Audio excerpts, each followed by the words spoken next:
All right. Okay, week 9. And last time we were talking about the statistical mechanics of charged particles. So what we're going to do is, as part of today's lecture, we will talk about that. But what I showed you before was that the standard many-body theory that we worked out, the diagonal theory, actually breaks down. That's what I showed you last time. And so now we're left with a problem. How do we deal with charged fluids like plasmas, like polyelectrolytes, biophysical systems? So there's a very important method to do that. And the method I'm going to show you is a version of mean field theory called Debye-Huckel theory. And then we'll start today, hopefully, a little bit about the last part of this class, which is on phase transitions. And we'll talk about the Ising model and discuss quick and dirty ways to see how the phase transitions occur in that. Okay, so just to remind you, so what we did last time was we worked out the diagrammatic perturbation theory, and then what we did was we tried to evaluate what the second virial coefficient looks like when your potential of interaction goes like 1 over r. And so we wrote down the general formula at the bottom of the left-hand screen for the second virial coefficient in terms of Mayer's F function. And then we evaluated what that is. And we evaluated it by just basically dividing the integral from 0 to infinity up into two regions, a part up to some finite number, and then a part going up to infinity. And then I showed you that the part that goes up to infinity is actually basically divergent, at least naively divergent. And so that means that either we have a big problem or we have to do something more sophisticated. There is a more sophisticated way to deal with this, which is take all the divergences to arbitrary order and perturbation theory and sum all of those, and you can sum an infinite number of terms that are each infinite, and you get a finite number. Okay, and the magic that makes that happen is asymptotic methods and renormalization theory, which we're not going to do. We can actually get the same answer in like 5 lines of algebra by just using our brains, and that's what we're going to do today. So let's then get started with that. So here are in the left hand, on the right hand panel are the section numbers and the printed notes where you can see what we are doing. Now, I did before I go on to the calculation, I want to make another point. The cluster expansion diverges, as I've told you before, diagrammatic perturbation theory, cluster expansions, Feynman diagrams, or any of these methods, they all diverge at some point, and where they diverge is actually the only interesting thing about them, from my perspective. When they diverge, it tells you that there's something non-analytic. It tells you that there are phase transitions, or it may be that may be the case, or it may just be going to strong coupling where you just simply can't compute anything, and the thing that you'd want to compute is boring in any case. So the case of a liquid is an example of that. The high density phase of a gas is a liquid. And if you try to do the cluster expansion to high densities, you will find that it breaks down and it's very difficult to get anywhere. And so the cluster expansion really only is for dilute systems. And it's dilute, meaning that if you can define clusters that are isolated, then it has to be a dilute gas. That assumption can break down in 2 ways. One is you have particles that are isolated, they're dilute, but they interact over a long range. And so even though they are dilute and far apart from each other, they still see each other. The second way it can break down is the particles have short-range interactions, but there's so many of them that the whole system is one big cluster. When the whole system is one big cluster, then you can't do the cluster expansion, because the cluster expansion works by saying, we'll just look at 2 clusters, we'll just look at 3 clusters, and so on and so forth. So if it breaks down because the whole system is one big cluster, when the system is one big cluster, that's what we call a liquid. So liquid state theory is a breakdown of the cluster expansion. And then you might say, okay, well, if I'm in the liquid regime, so now I've got high density, every particle is interacting densely with lots of other particles, and it's just a big, very complicated thing. What can you do? And the answer is nothing. Okay, the answer is this. The only thing you can do is stick it on the computer. So the problem is this. When you have a liquid, they're hard to analyze. The reason that they're hard to analyze, the fundamental reason, is because the expansion parameter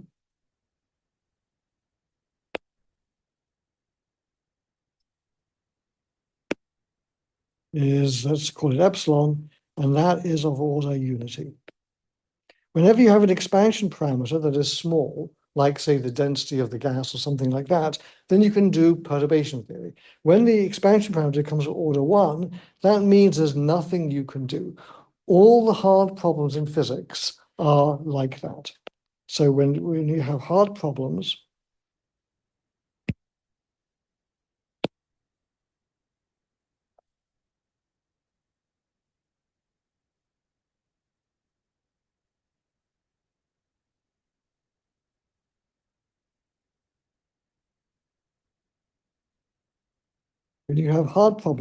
they have the characteristic that the expansion parameter is of order unity, not of order much less than 1.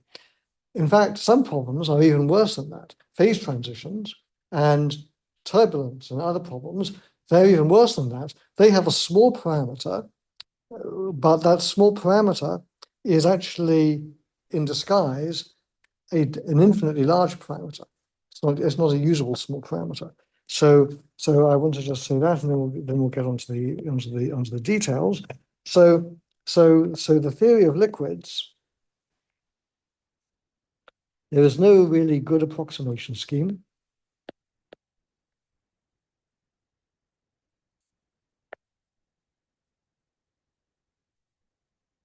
That is systematic. And so that really means that the best thing to do is just go to a computer.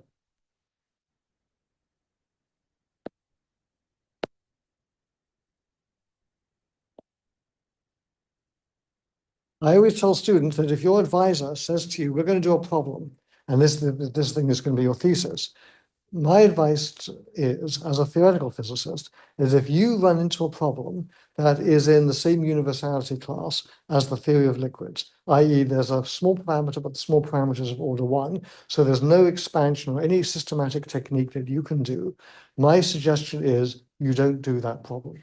Okay, you refuse to do it. Okay, all the hard problems are like that. Economics is a problem like that, for example. Many other things are. So that's the theory of liquids. So my advice is don't do it. Or if you happen to like doing computer simulation and so on, which is a really important thing to do, that's how you have to do it. So most of biophysical modeling, where you're trying to sort of get real numbers exactly and try to figure out what is happening inside a complicated environment like a cell, a lot of the work there you have to do molecular dynamics or Monte Carlo simulation because there is no analytic methods. People like me sometimes are lucky in that we can identify a version of the problem where you can actually do analytical theory, and that's what I try to do. So that's liquids. There's no good approximation scheme. Do computer modeling or run away. There's another class of problems, phase transitions, turbulence, and others, where actually the expansion parameter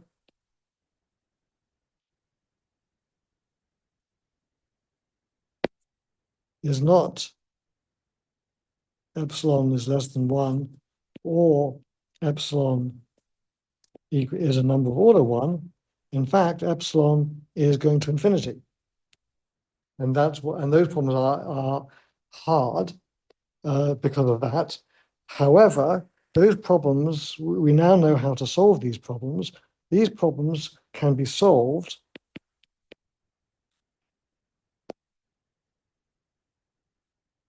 by using the normalization group and other methods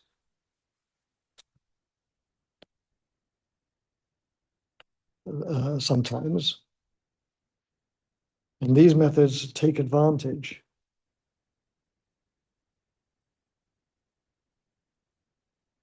of the divergence of the small parameter, and they also introduce novel or artificial or creative small parameters. And actually, I would put into this category not just turbulence, I'd also put in machine learning. And in fact, in the work that I've done on machine learning, that's exactly what we did. We had to invent some small parameter that and look at the system in that limit. Okay, so that's all good. So now we're going to do what is called the Debye-Huckel theory.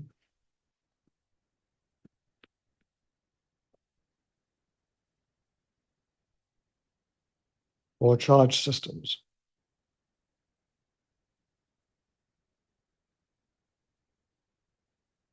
And this is do the stat mech when there's long range interactions.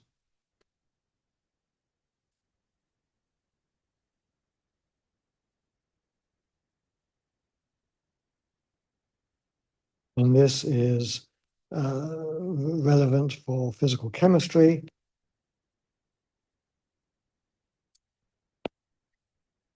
Biophysics,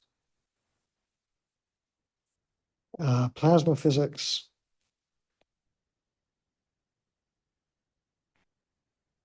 solid state physics,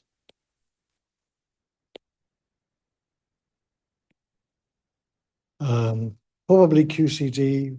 Well, I don't know about that. So, but QCD's got even worse problems than Coulomb. So that's our goal. And what we're going to do for now is we're just going to look at the classical case, just because we want a quarter system, not a semester system. So in the notes, I also discussed a little bit about the quantum case. Okay, so here's the setup. So we have a gas of particles, and let's suppose there's m different species of particles.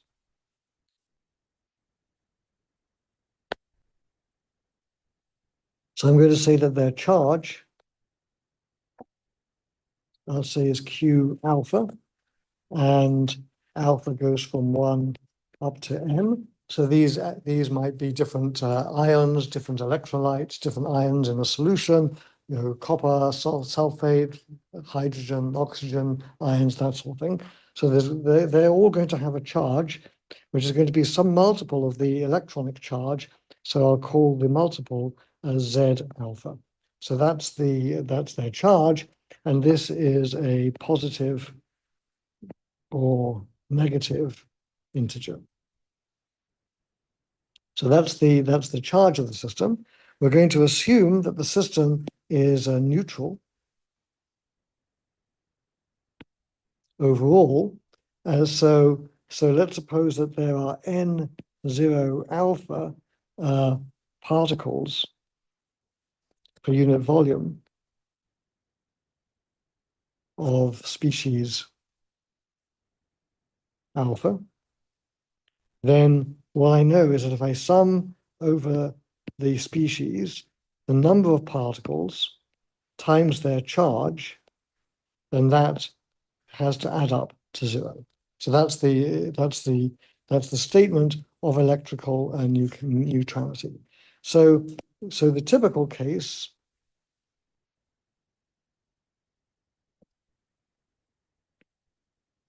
which we might have in mind, we might say I've got two ions. So I've got m is equal to 2, and so I have Z1 is equal to +1, Z2 is equal to -1, and they have equal numbers. So that would be the typical case that you should have in mind. So what is the strategy for solving such a problem? Well, the strategy is actually pretty similar to what we did before in the cluster expansion, but we have to do it in a different way. So the basic idea is that we want to look for a regime where the deviations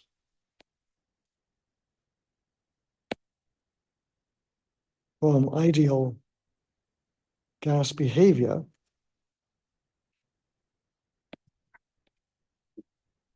are small. So when we were looking at the cluster expansion, we just said the system is at low density, so there are very few interactions, and because there's very few interactions, then we can do the cluster expansion and so on. So we're going to look for a regime where the deviations from ideal gas behavior are small, and but this is not going to be not the same as for the cluster diagram for the cluster expansion. So what we're basically going to, what I'm going to do then is I'm going to now estimate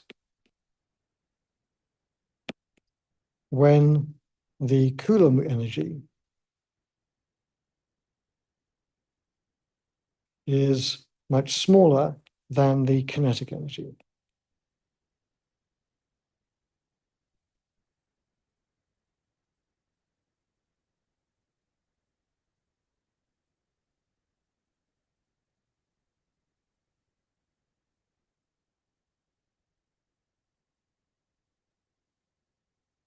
So let's work it out. So n is going to be the number of particles per unit volume. Then we know that the volume per particle is equal to 1 over n, and that we've called little v. And if that's the case, then that means that the mean distance between particles is of order n to the minus 1/3. So if the volume per particle is 1 over n, then the distance per particle is 1 over n to the 1/3, and so I get n to the minus 1/3.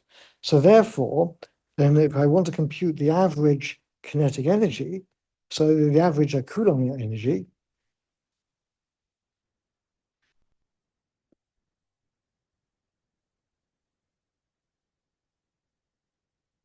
then that's going to be something like this.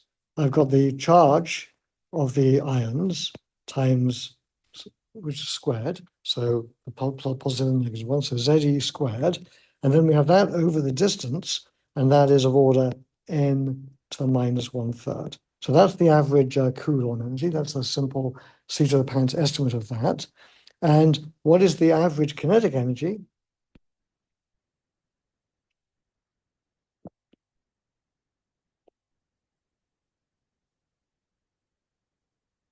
So that's going to be of order kT. So the average kinetic energy per particle is of order kT, then the average Coulomb energy is that. Then what we want is that ZE squared over n to the minus 1/3 is much less than kBT.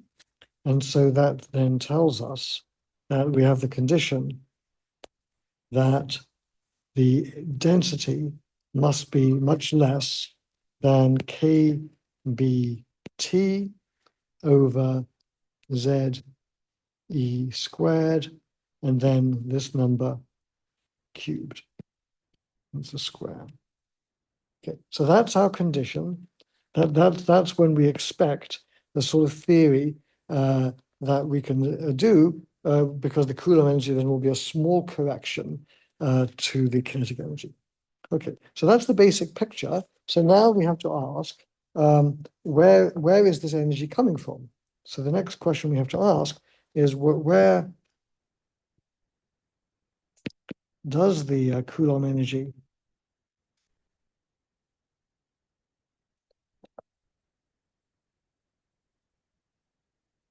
come from? And the reason why we ask this question is this: if we had an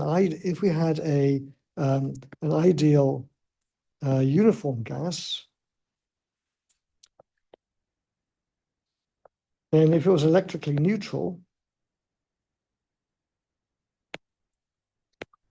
when I say ideal, what I mean is there's no other interactions other than the Coulomb one, then there'll be, if it's electrically neutral, then you would say there's no net Coulomb energy.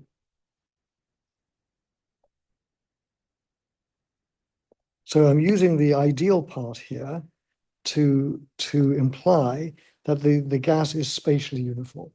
So if it was spatially uniform, then anywhere you looked, charge would be zero here, zero here, zero here, zero here. So there'd be no net Coulomb energy.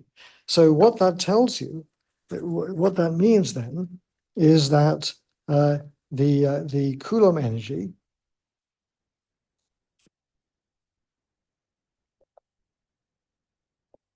must be associated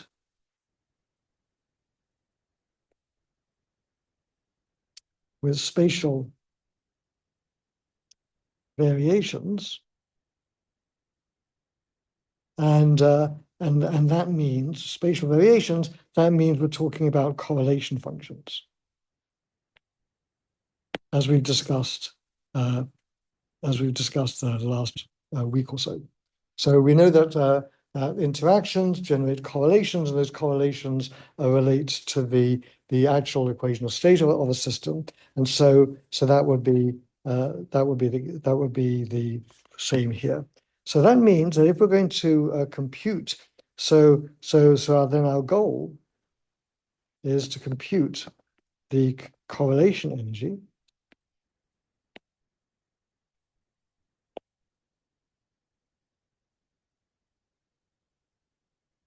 And I'm going to call that E sub C. And you can think of C as meaning correlation, or you can think of it as meaning Coulomb. And we're going to use it. We're going to compute this by mean field theory.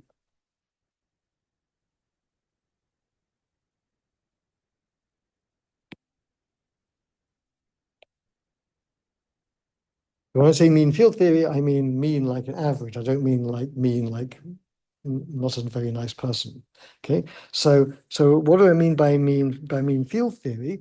Well, if I were to write down what the Coulomb energy is, or what the correlation energy is, what that is 1/2, and then the sum over all the particles in the system, the charge of the particles times the potential that they experience. So this this Q is Q sub I. So this phi I, Qi is the charge, and this is the potential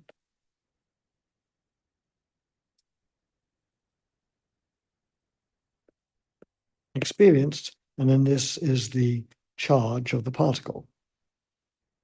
So this is just electrostatics.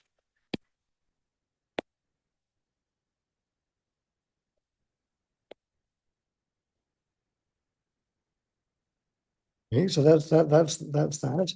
So now I'm going to make a mean field approximation. So in general, the particles are scattered in space in all sorts of complicated configurations.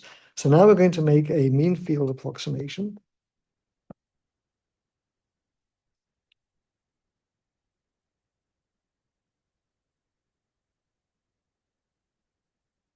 And our mean field approximation is we're going to say that if I consider a an ion of species alpha, that it experiences the same average potential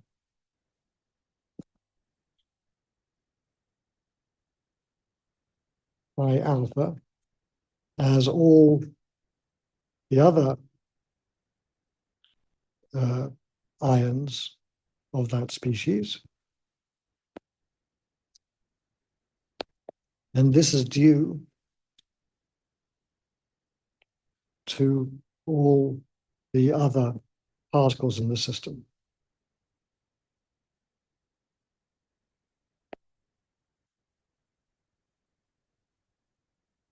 So let me draw a picture of that. So here is our system. It's a box with a bunch of particles floating around in it.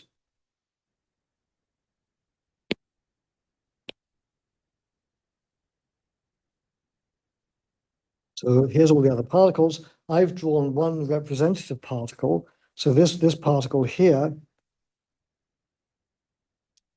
is of species, a particle of species alpha, a particle.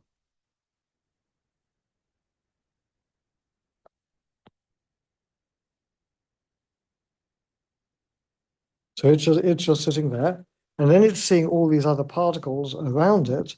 And so we're going to then replace this system by saying, I've got my particle, the same one I had before, and then in the background, there's going to be this, what I really need is, am I going to regret this?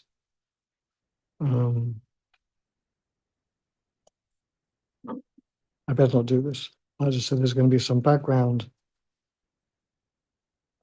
A field phi alpha is a potential representing all the other particles. So the thing about this way of dividing things up is here I have n particles, and here I have one particle plus a field, the mean field, and that's the whole point. And so the idea is that this is hard because it's an n particle problem, and the hope is that this will be easy. And the answer is it would be somewhat easy. There's a second question, whereas it could be easy, but it also is the question is it correct? And the answer is it will also it can also be reasonably correct.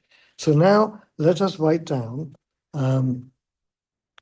with this introduction then, what we're going to compute then is the average Coulomb energy or the average correlation energy rather than the exact one for a particular configuration. So this formula here is exact. And now we're going to consider an average formula. So that's the one over here. So we're going to say that this is going to equal in the following. Well, it's a half. Then I'm going to sum over all the species alpha, goes from 1 to m. The charge on those species is E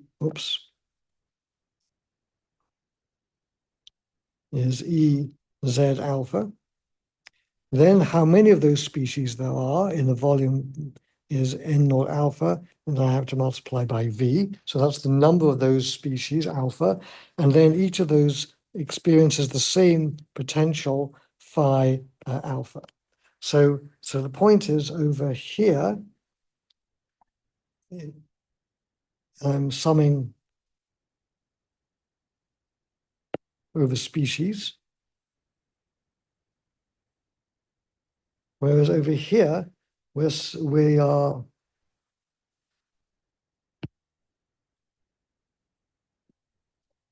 summing over particles.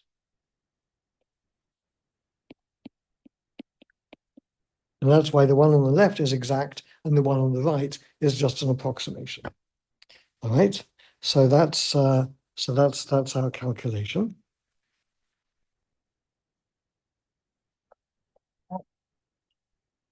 So what we're going to say then is if I now so we know that we have to have a non-uniform density of particles. So what has happened? Okay. So around our particle, I'm going to call that, we call it a test particle.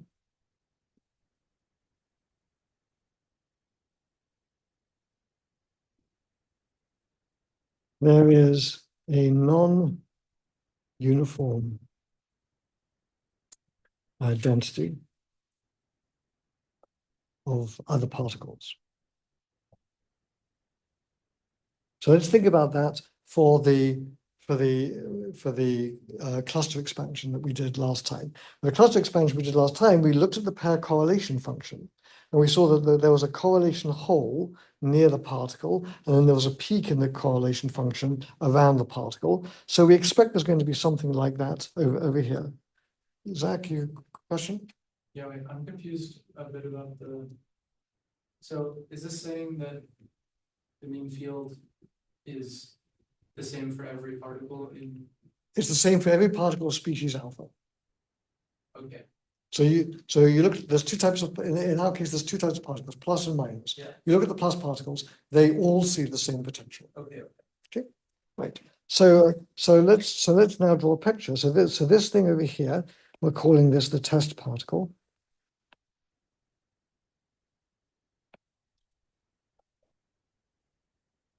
Yeah, that's what I mean by test particle.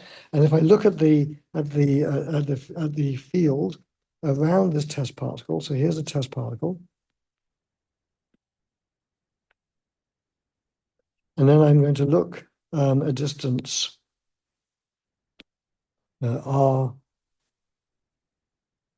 away from it. So what do we expect to happen? Well, think about this. Let's suppose you've got a crowd of people, and they're just sort of busy, a crowd of people just walking around in a shopping mall or something like that. They'll be roughly uniformly spaced. Okay. Now suppose somebody super famous like Taylor Swift just walks into the shopping mall. What's going to happen? Everybody's going to go and run around her to get her autograph or have a selfie taken or something like this. So there'll be a very non-uniform distribution of pedestrians around this famous pop star. Okay, so the same thing is going to happen here.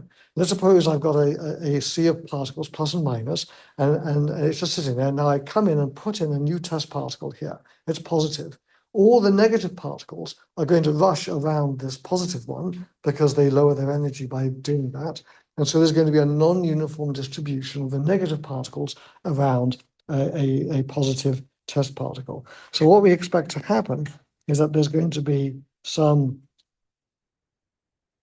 sort of, there's going to be a lot of particles in its vicinity like this, and then maybe a few around here, and then maybe not so many out here. So basically everybody is packed closely around Taylor Swift. And then if you're like, on the other side of the mall, you can't see Taylor Swift at all because there's just a bunch of people around her.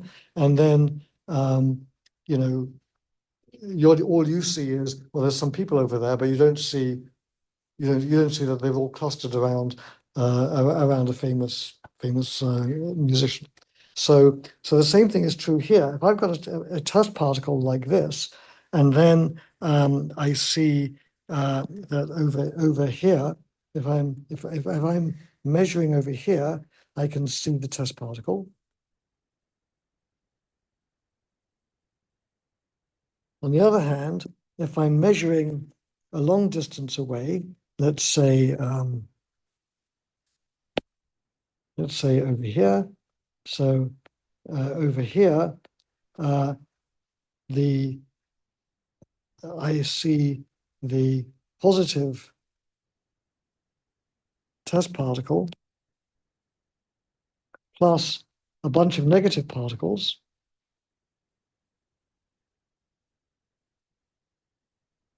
i.e. nothing. So what we say then is that the Coulomb interaction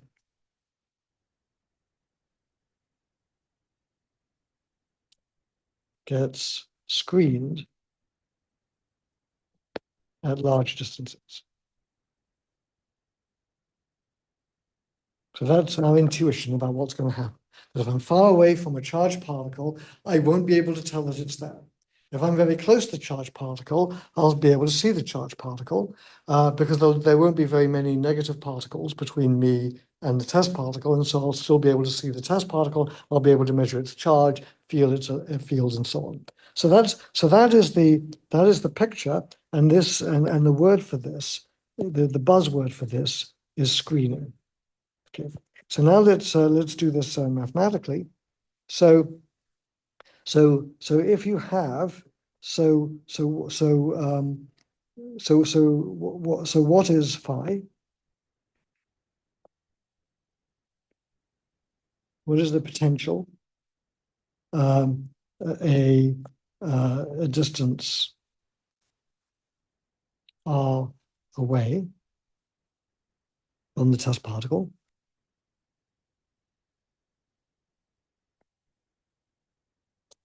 And so to answer that, we're going to use stat mech plus Maxwell's equations.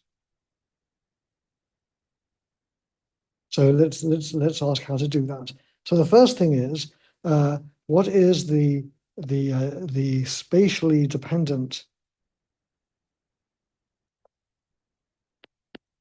density of species alpha? So what's that going to be? Well, if I'm in a potential, then n alpha of r is going to be the uniform equilibrium value at infinity, which we call n naught over alpha, and then it's going to depend on the Boltzmann factor. That will then be the energy that it receives, the potential energy, which is going to be Z alpha E. That's the charge of the particle. Then there's the potential that it feels, pi of r, and then we divide by KT. So that's going to be the spatial density of particles. If I have a in a external in an external field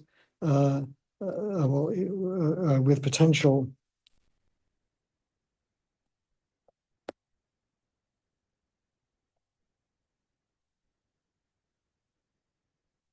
energy U as a function of distance, then we know that the density of particles at r divided by the density at infinity is just going to be proportional, is just going to be e to the minus u of r over kt.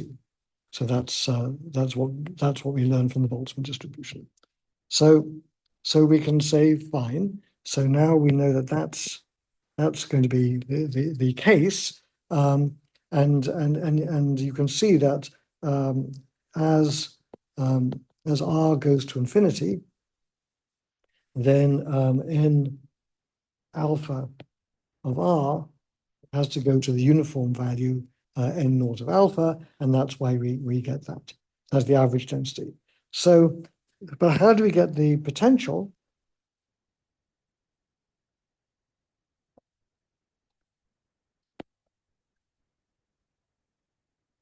So the answer for that is we solve Poisson's equation in electrostatics.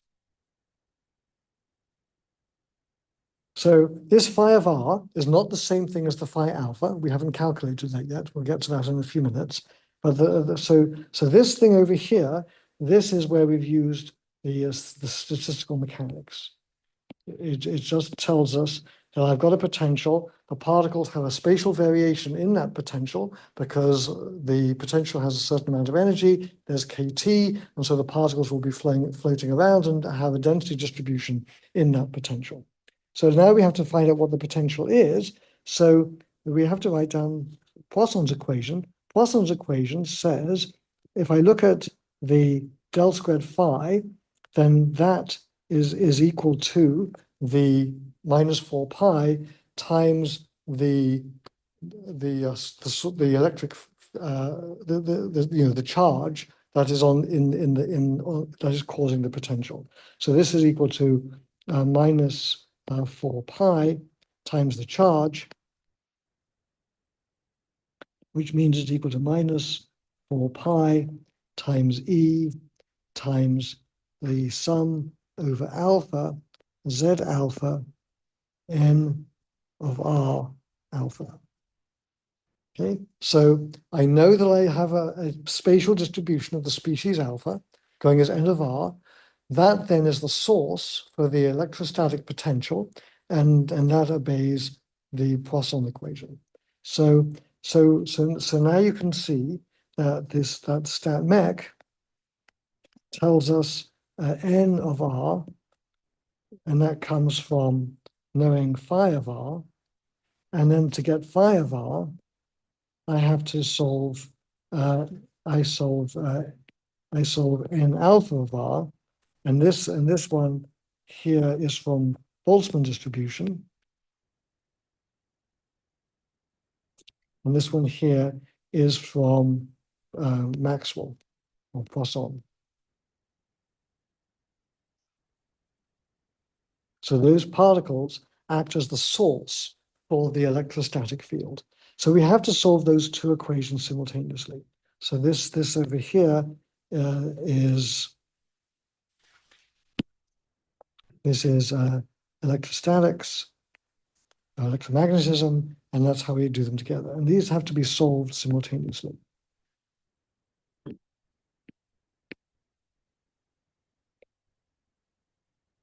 So that's hard because n is e to the minus n is e to the minus phi of r, and then del squared phi is equal to n. So I've got it's solved simultaneously, but it's nonlinear.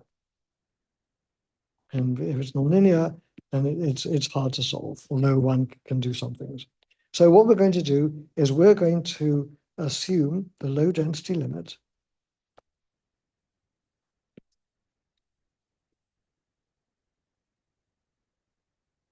And in that limit, then we can linearize the exponential in the Boltzmann factor.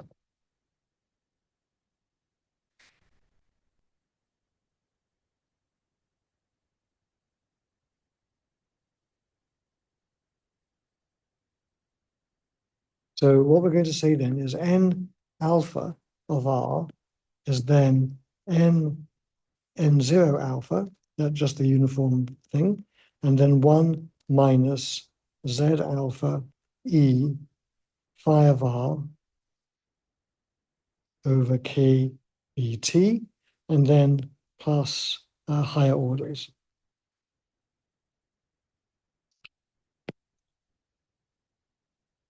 And we're going to ignore those higher orders. So why is that nice? So now, once we know this, then we can substitute into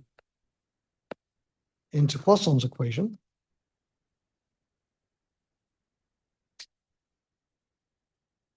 I substitute into Poisson's equation, so let's just do that. So I get that del squared phi of r is equal to minus 4 pi e. And then I've got sum over alpha, z alpha n naught alpha. So that's the first term. And then I have the sum over alpha, and then n naught alpha z alpha squared e phi of r over kbt, plus all the terms that we're neglecting, so I'm not going to write those down. Okay, so that's the equation that we have. So let's have a look at this first term. This first term is what?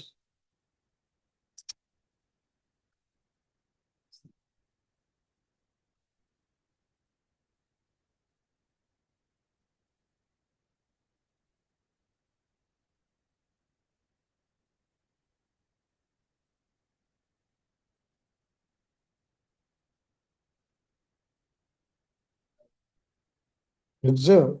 Exactly. Why? Because we said the total charge is zero.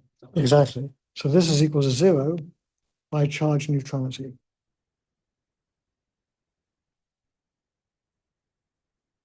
That's the equation that we have.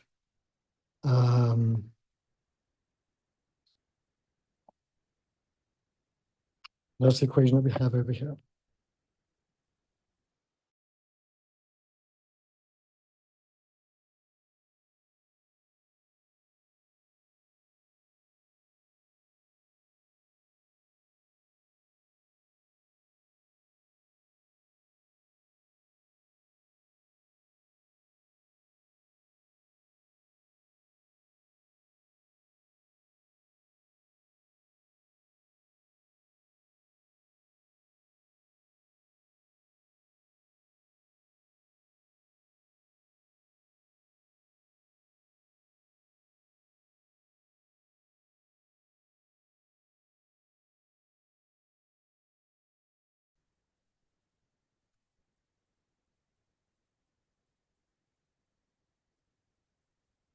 So it's still recording.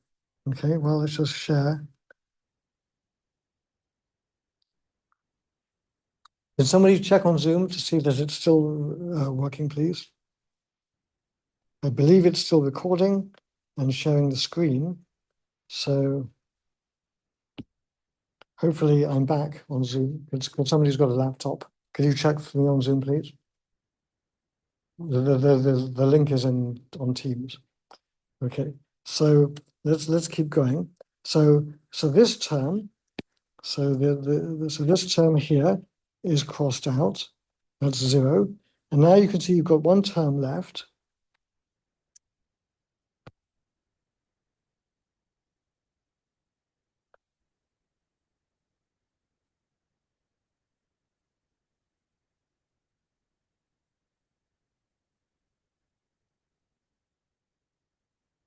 We have one term left. So now what this equation has become is del squared phi is equal to 1 over lambda squared phi.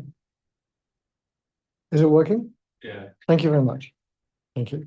So it is 1 over lambda squared phi.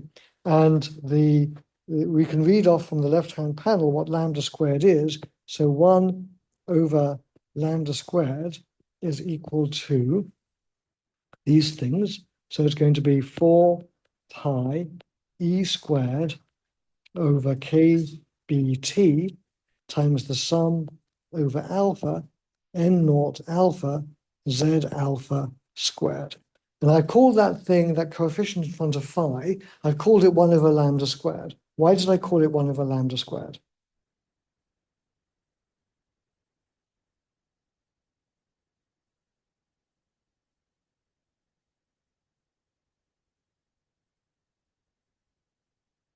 It's like a wavelength. It's a wavelength. It's actually a length. It has dimensions of length, and you know that because we know that del squared, that has dimensions of 1 over length squared, and so therefore 1 over lambda squared must have dimensions of 1 over length squared, and that because phi cancels out, and therefore it has dimensions of length. So it is a length scale, and lambda is known as the Debye screening length.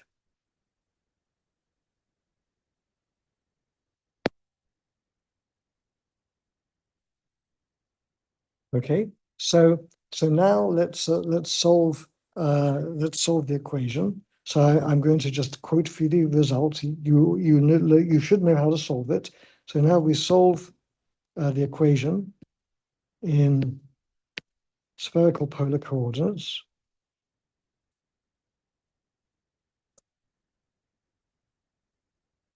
And if you don't know how to do that, you can ask at the discussion section next Monday if you want. But what you find is that phi of r is going to be e to the minus r over lambda divided by r times ez. Okay. So it has this form, and you can see that if I'm very close to the charge, so the test charge, that's at r is equal to 0. So if I look near r equals 0, you can see that that means that phi of r is essentially Ez over r near near r is equal to 0. So if I'm very close to the test charge, I see the Coulomb interaction as I expect. But as I go to infinity, then phi of r goes to 0 exponentially fast.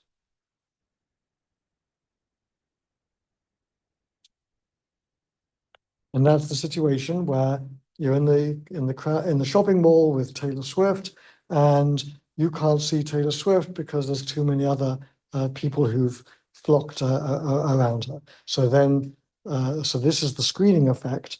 that phi of r goes to 0 as r becomes much larger than lambda. And this is the phenomenon that I told you about of screening. So now we've reproduced the Taylor-Swift effect in our mathematics. Okay, so that's the first step. So now we have to go back and work out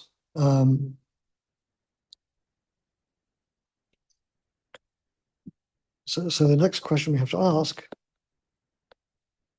is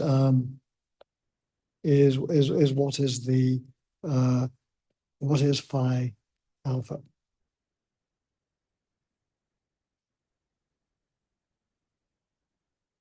So I'm going to walk you through that. I'm just going to go through that, and then I'll show you the result. So just to remember, just so that you remember, there's a phi, and then there's a phi alpha. So the phi is the potential that is created by our test particle, and phi alpha is the quantity over here that we put into the average energy formula. So that's the thing that we want to compute. And so, but we've computed phi of r, and they're not the same. They're not the same thing. So now I want to explain to you why they're not the same thing. So let me explain that. So here's the difference. So the answer. So phi of r is the potential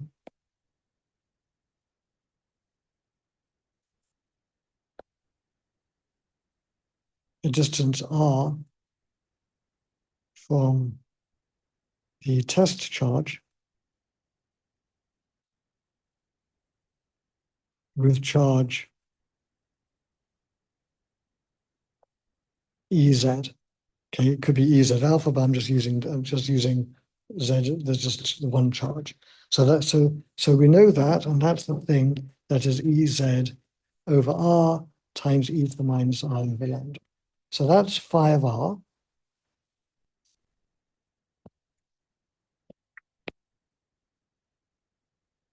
When I compute the expectation value of EC, so that is 1/2 V sum over alpha E Z alpha N naught alpha times phi alpha.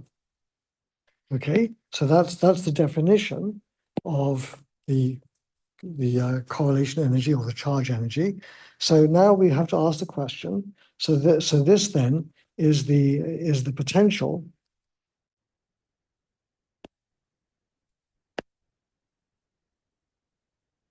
experienced by the charge of species alpha. So let's ask them the question: what is the potential experienced by the charge, by the test charge?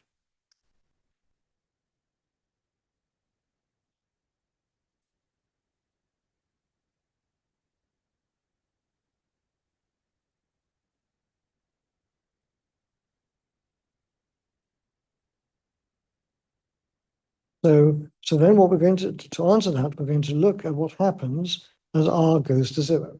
So if I look at what happens when r goes to 0, then phi of r looks like this. It's Ez over r, so that's the regular Coulomb term. Then there is a term. Now I'm going to just expand the exponential. So we're going to write as e to the minus r over lambda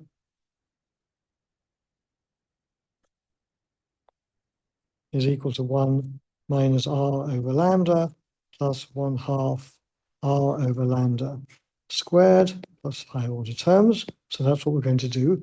So the next term is going to be minus Ez over lambda, because the r over lambda will cancel with the r in the denominator on the left-hand side. That r over there will cancel with the r when I expand the exponential. So then I'm going to get that. and then I'm going to get a term that is of order R from the higher order terms. So let's have a look at what these things are. So this term here, this is the test charges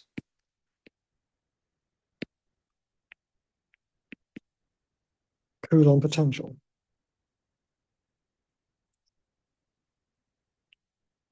This charge is not from the test, this part is not from the test charge, so it must be due to all the other charges. So this must be due to all the other charges.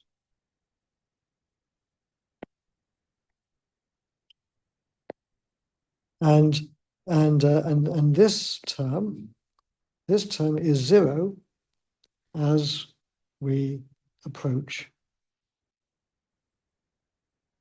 the test charge.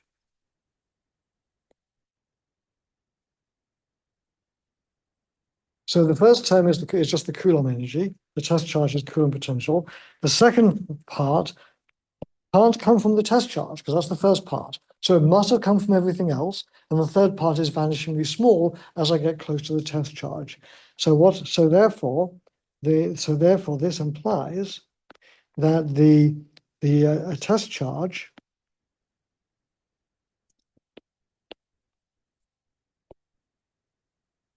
the charge Z experiences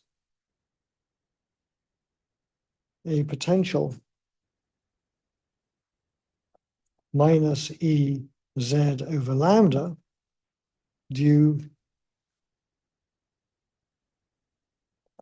to all the other charges in the system.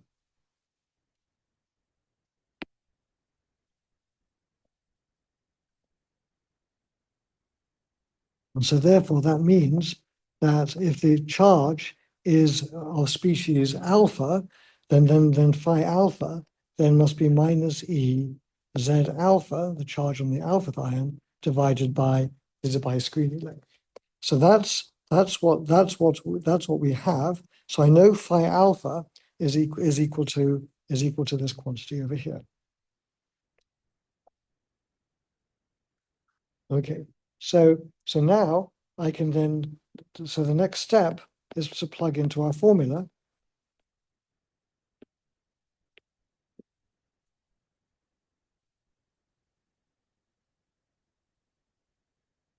For the average correlation or for the average Coulomb energy.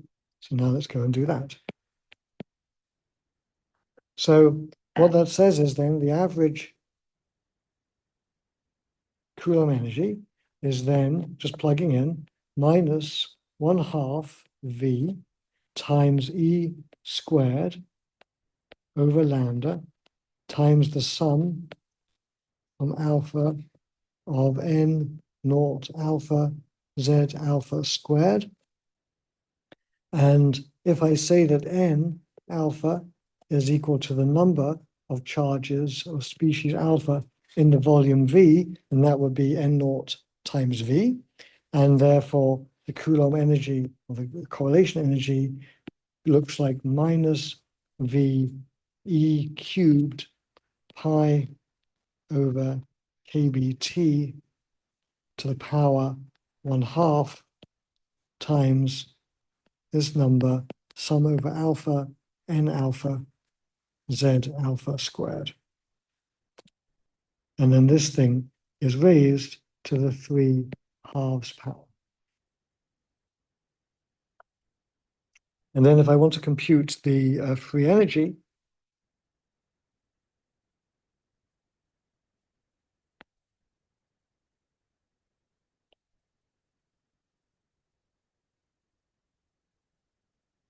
so then I know that the average energy is equal to minus T squared d by dt of the free energy over T. So that's a formula that we derived very early on when we were doing the Boltzmann distribution. So the average energy is just related to the derivative of the log of the partition function, which therefore means the derivative of the free energy over temperature. And so if I want to then to integrate that,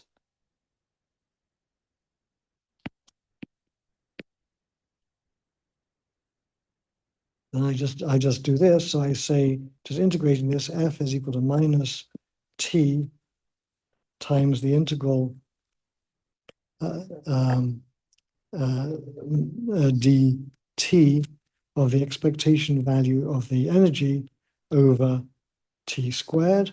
And then we know that as the temperature goes to infinity, then the kinetic energy will always be much greater than the potential energy. And in that limit, that means then that the Helmholtz free energy is the Helmholtz free energy of the ideal gas.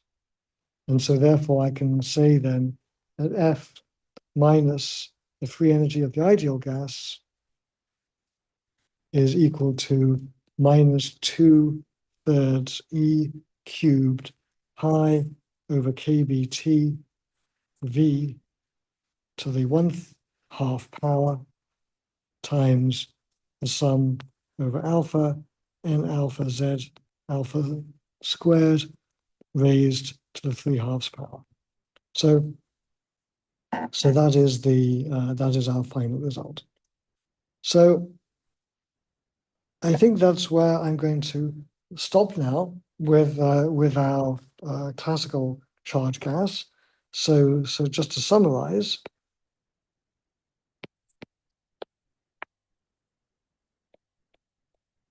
we solved the classical charged gas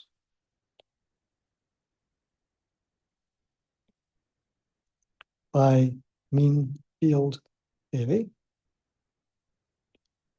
We computed the potential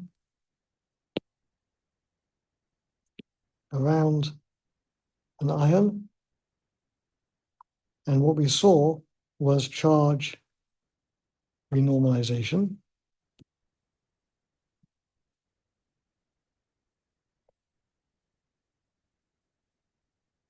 which is another way of saying screening. And the other thing that we did that's important to emphasize is that we also identified the physical regime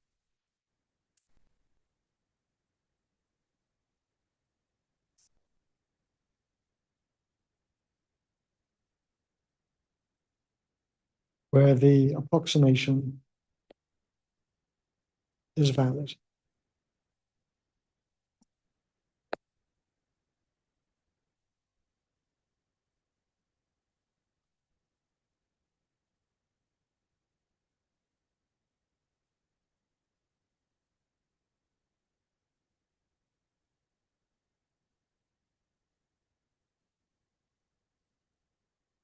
Okay, I want to make another comment about that.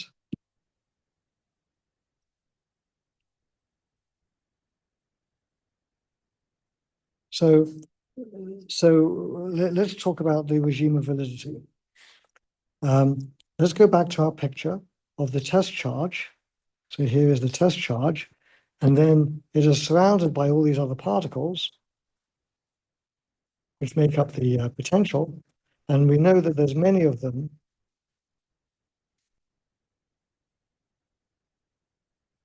that cluster around the test charge. So the test charge is positive, it's going to be surrounded by lots of negative particles. So we're going to think of this as being positive over here, and then these other particles as being lots of negative ones around it like that. So I can't really draw it very well, and that's what we expect to happen.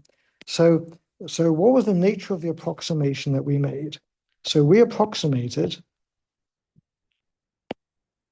So our approximation for this was, I have my test charge, and then I have, and then I have some sort of background smear, which sort of gradually fades away as I go further and further away. So that's our approximation. So this is the discrete exact picture. And then this over here is the continuum approximation. So, so what we need for this to be well defined, this mean potential 5R to be well defined,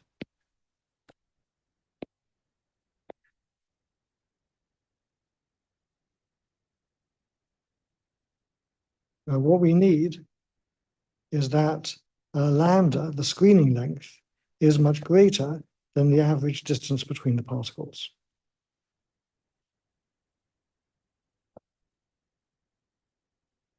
Yeah, so in this picture here, if you said, well, where is the screening length? I'd say, well, this sort of region here, this is roughly of order the screening length, or in the particle picture, it looks something like that. So what we need, as you can see from my cartoons, is that the Debye screening length has to be much larger than the distance between particles. Let's go back to the Taylor-Swift analogy.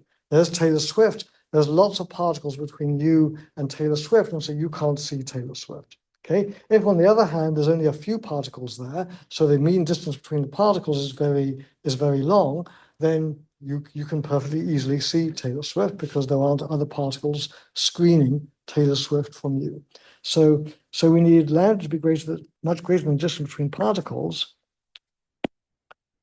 so that the in between particles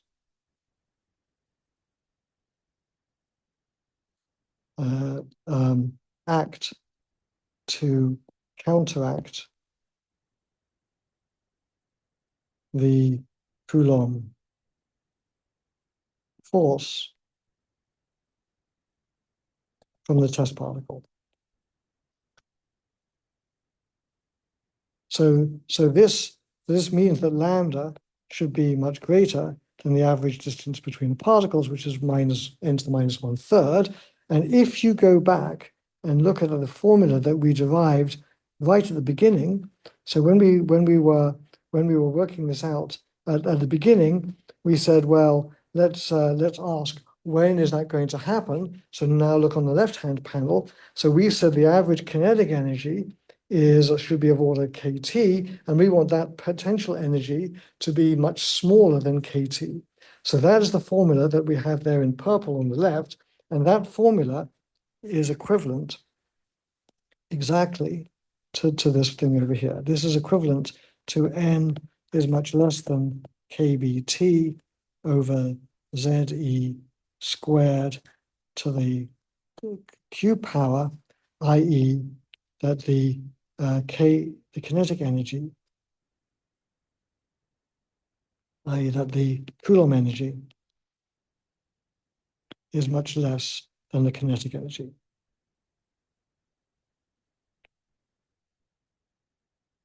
So the mean field theory is self-consistent.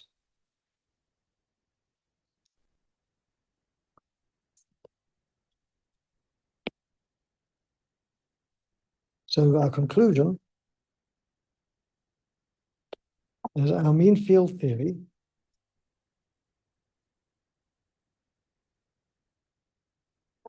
is self-consistent. What do I mean by self-consistent? Well, what I mean is that we started with a rationale to justify the approximation.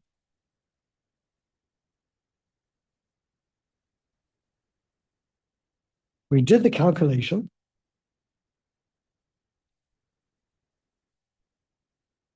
And then we checked that the calculation predicted the approximation that we assumed.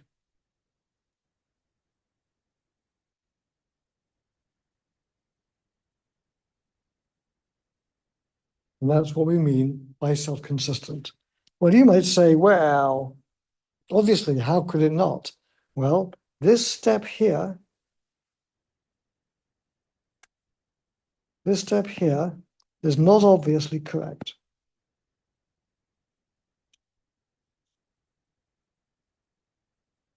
Okay?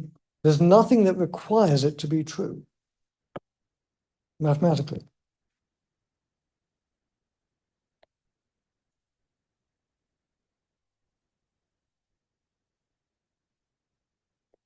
And in fact, in phase transitions, which is what we're going to move into next, so in phase transitions,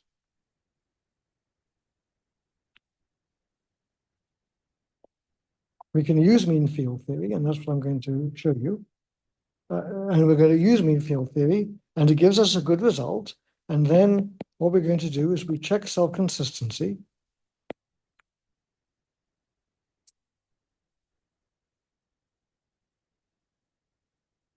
And what we will find is that it is not self-consistent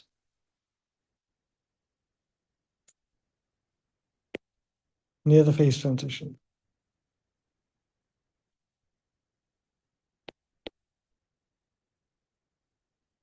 Unless, and then there's some condition.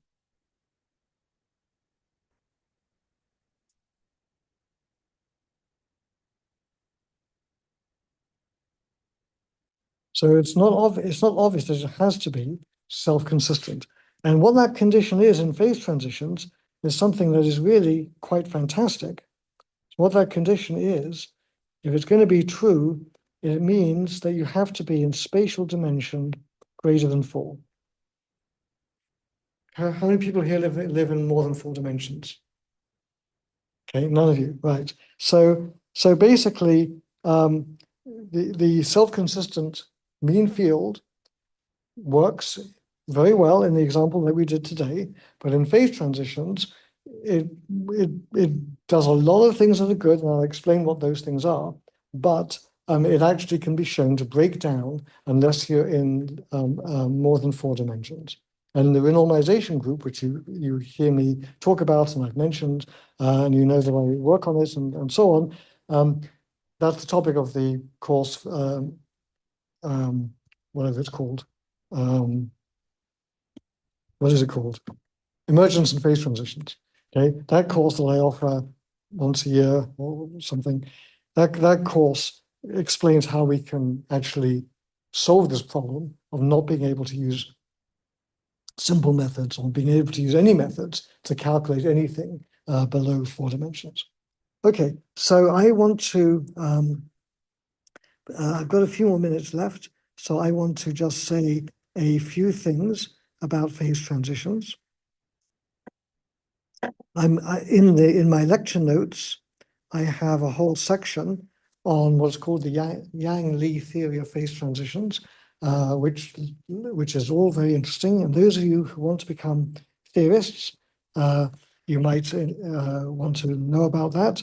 But we're not going to do any of that. So what we're going to be doing is our next topic. The next topic is phase transitions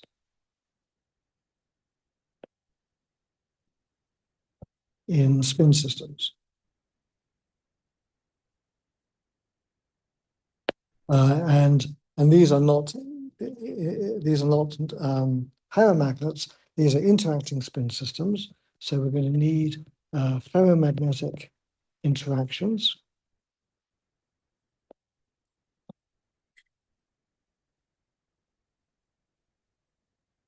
And the question that we're going to answer is, if I take a magnet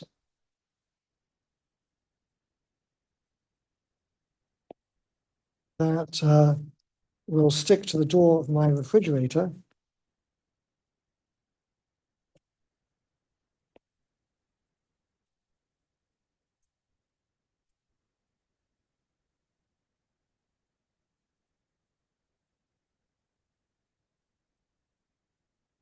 why does it not work if I make it very hot in the oven?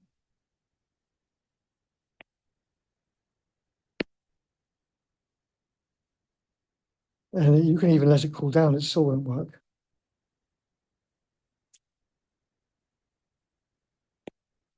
And in other words, how can ferromagnetism be destroyed? Or another way of putting it is, what do I need to do in order to make a magnet something that will stick to the door of my refrigerator? And the answer to that question depends on temperature, and we're going to understand exactly what that phase transition is. So that's all. We're not going to finish that today, or even start that today. That's the next part that's coming. So next lecture on Monday is I'm going to show you the so the answer is we're going to use mean field theory along the lines of what we did today. Mean field theory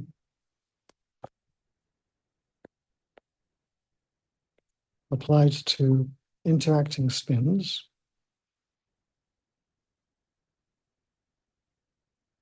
rather than charged particles.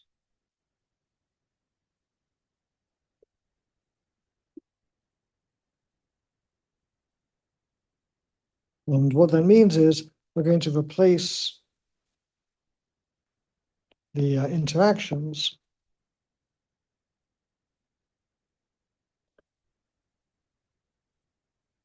between pairs of spins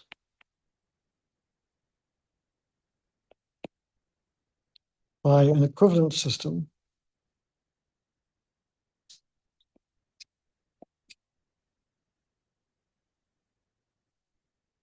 of one spin interacting with a field.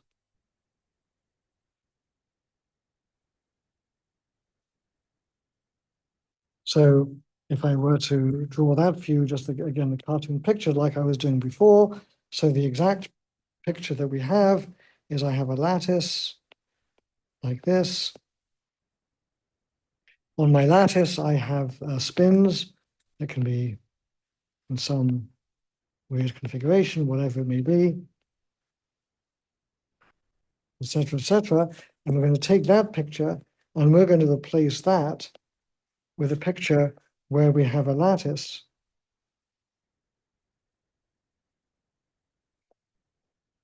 and then we have one spin just sitting here, and then it is interacting with some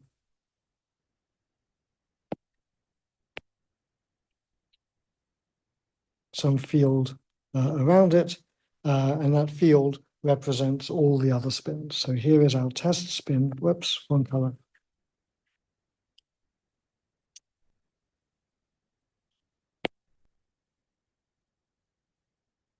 So here is our test spin